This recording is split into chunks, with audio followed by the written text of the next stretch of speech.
All right, let's go ahead and talk about Syria. And so I'm sure everybody's aware at this point, but if not, there was the recent development where the Syrian rebels, as they're called, which they're not rebels at all, but the Syrian rebels took over Damascus. And so first thing I want to talk about on this, before we get into some of the details, because I think this is one of those situations where it's good to go ahead and readdress this subject. And I talk about it often. When this happened, I saw a flood of people just proclaiming this from the mountaintop. Isaiah 17 is about to happen. They used this as an opportunity for sensationalism. Even if they weren't necessarily speaking, saying that it's about to happen, they put it in this huge thing of Damascus is fallen, with all capitals and everything like that, basically pointing towards, Christians. Hey, Isaiah 17 is about to happen. Well, we're how many days after, and it still hasn't happened yet. We've really got to make sure that we are defending ourselves not only from, bad information, deception, and all that type of stuff, but defend ourselves from sensationalism. Just do ourselves a favor, our own emotions and whatnot, to do ourselves a favor. This is something that, again, I am so tired of the sensationalism. It just causes so much panic and bad information to go out there. And all it does is, to non-Christians, it makes us look like fools. And then to Christians, not all Christians, but to some Christians, it starts instilling just an emotional roller coaster. It's the same thing like when it comes to date setting. Everybody sets these dates. Well, it could be this time. It's a high watch time. It's about this feast date, and it could be this. And what part of Scripture does it says nobody knows the day or the hour? And people are trying to Da Vinci code the Bible in order to do this, and it just causes people to go into emotionally panic states.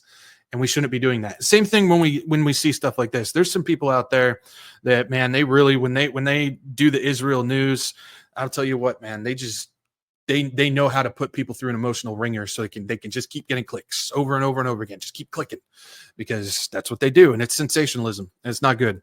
And so, yes, the quote unquote rebels have taken over Damascus. Damascus is still standing. Isaiah 17 is not happening yet. And so I just want to make sure I put that forward.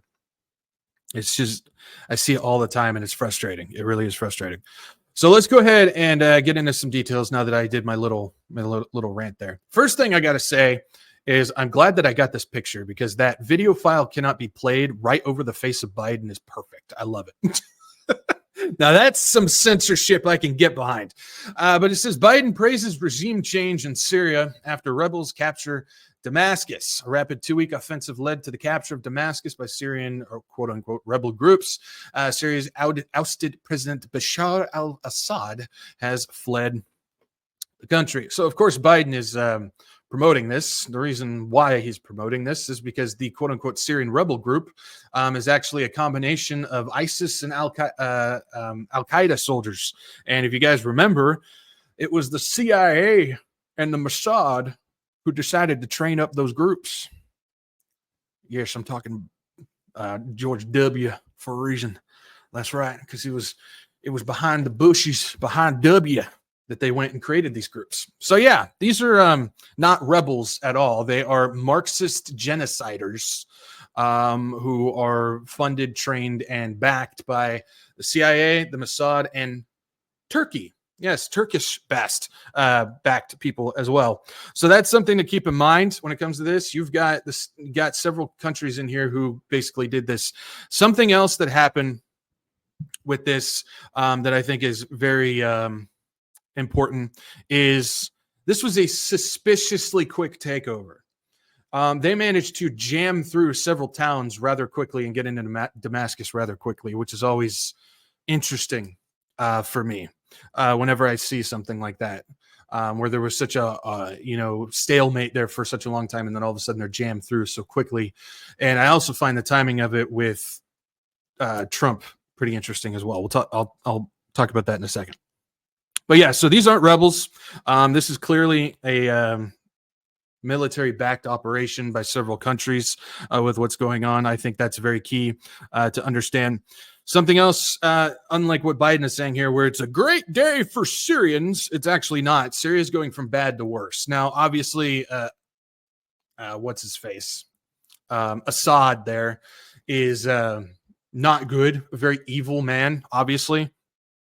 But it's going from bad to worse now, because now they're going to have full-on chaotic rebellion, genocide, Marxist type groups in there under the control of the establishment of these CIA groups out there. And so it's going from bad to worse. And another thing to keep in mind, keep in prayer, really, is they're already going in mass slaughtering Christians. This is another thing that comes along with it. I've seen some videos. Unfortunately, you can't unsee what you have seen. And yes, they're just going through and they are slaughtering Christians. Now, I think the statistics, again, take official statistics of what they are, roundabout numbers, because we know official numbers aren't ever official. But I believe Syria had about 10% Christian in there. Pray for them to get out, ultimately, to flee. And then for those who are there, pray that they hold faith strong with what's going on. This is not going to be a good time for the Christians over in Syria. As far as that goes. Something else to keep in mind that I think is pretty interesting is Russia pulled out. They pulled their military out. This is fascinating, especially when it comes to being in play, when it comes to Ezekiel 38. So now they're out, and there's going to be the hook that's going to bring them back to the territory. They're going to be from one region pulled back into the other region again, which fits right along with Ezekiel 38. So I think that's fascinating, especially since we know Russia, Iran, Turkey, Libya, and Sudan are going to be a part of this. Libya and Sudan are both under Turkish and Russian control. They've got their proxy politicians in place, basically that have taken that region over. And then, of course, I believe that Isaiah 17, which will be the destruction of Damascus, make it uninhabitable, that's going to play a part, some effect with Ezekiel 38. That's my opinion.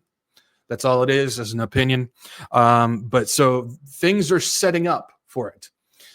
Do I believe Isaiah 17 is about to happen any moment? I don't. Things aren't set up on the big board yet, in my opinion.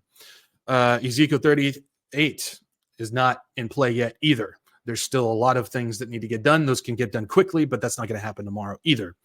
But what we are seeing is we are seeing stepping stones that are going in the direction of what needs to happen for those prophecies to be fulfilled. I personally believe that those will happen post-rapture. Again, my opinion on that one. But yeah, I think that's some interesting things, to say the least, when it comes to this. So that's what I got when it comes to Syria. I just wanted to put out a few bits and pieces. I've done this before when it comes to these little events like that, but I just wanted to put some little nuggets of information out there that I think we should be aware of. And again, if you don't take anything away from what I just said, just take away the one thing of pray for the Christians in Syria, because ultimately that's really the important part on this. So, okay, now a part of this that I believe also plays a part. I don't know how many times I'm going to say part and a part.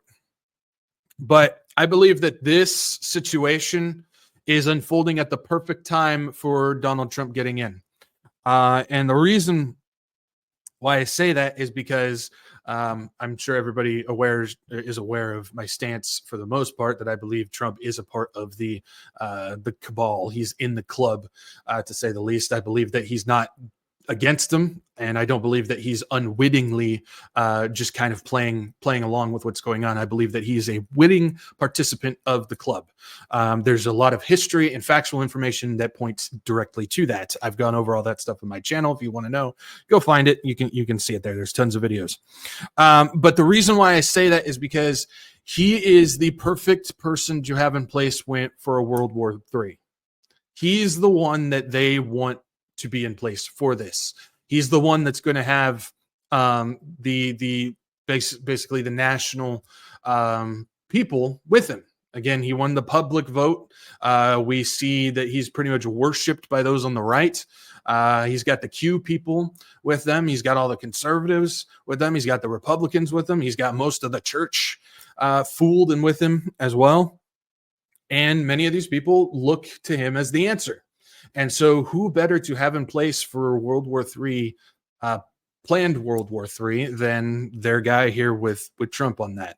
And so I believe this is the perfect opportunity, perfect timing for everything to go into place, especially since if we go by what the Freemasons' 3 World Wars plan is, World War III is going to kick off in the Middle East. And this is perfectly fueling that, because now we've got a bigger threat in Syria for Israel. And so this could escalate things further that way. Could, just saying could. So that's definitely something to keep in mind on that. So I believe, from my opinion, that this timing is perfect for having Trump come in, because that's the guy that they want for a wartime situation. Kamala couldn't handle this. Biden couldn't handle this. And so none of them could handle that at that point. They've got to have Trump in there. And so that's just another one check on the list of reasons why they put him in. And so thought I'd do that or tell you my opinion when it comes to that. Now,